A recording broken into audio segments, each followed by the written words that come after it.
এটাও একটা খাবার জিনিস হয়, মজার খাবার, মানে মধুর মতো হয় জিনিসটা। লুচা, এটাকে বলে লুচা। আচ্ছা, এটাকে আমরা বলি লুচা আর কি। বিভিন্ন জায়গায় বিভিন্ন ভাষা বলে, আমরা বলি লুচা। আসসালামু আলাইকুম রাহমাতুল্লাহি ওয়া বারাকাতুহু। সুপ্রিয় বন্ধুগণ, যে যেখান থেকে আমাদের দেখছেন সবাইকে মুবারকবাদ এবং শুভেচ্ছা জানাচ্ছি। সম্মানিত ভিউয়ার্স, চিনি এবং গুড়ের সাথে আমরা সবাই পরিচিত। আজ আমরা আপনাদেরকে দেখাবো এবং জানানোর চেষ্টা করব কিভাবে এই খাবারের গুড় তৈরি করা হয়।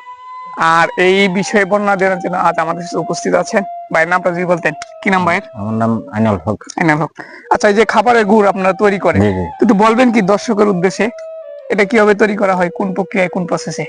এটা মনে করেন উপযুক্ত যে সময় হয়, কাটার উপযুক্ত, বাঙানির উপযুক্ত, এটা খাবার উপযুক্ত, তখন আমরা লেবার দিয়ে ক্ষেত থেকে খাটাই আনি। আচ্ছা, এই যে ছোট ছোট আইডি বানায় কাটাই আনি, আনার পরে মিশিং আছে, মিশিং দিয়ে বাঙ্গাই, বাঙ্গানির পরে এটা আবার তাওয়া আছে। কি মেশিন এটা? এটা উকের মিশিং বলে। আচ্ছা এটা আচ্ছা সবাই বলে উকের মিশিং হিসাবে চিনে সবাই, পরিচিত আচ্ছা, আর কি। জি। এটা দিয়ে আমরা বাঙ্গাই, আবার এটা জাল দেই।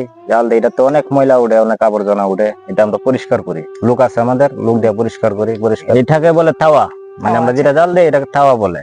কতক্ষণ সময় লাগে ওই ময়লাটা তুলতে? ময়লাটা তুলতে আমাদের 1 ঘন্টা সময় লাগে। ময়লা ওঠার পর তারপর কিভাবে কি করেন? তারপর উঠানোর পর আমরা আরো ছাঁকনি দিই, কাপড় আছে, ছাঁকে আরো পরিষ্কার করি ময়লাটারে।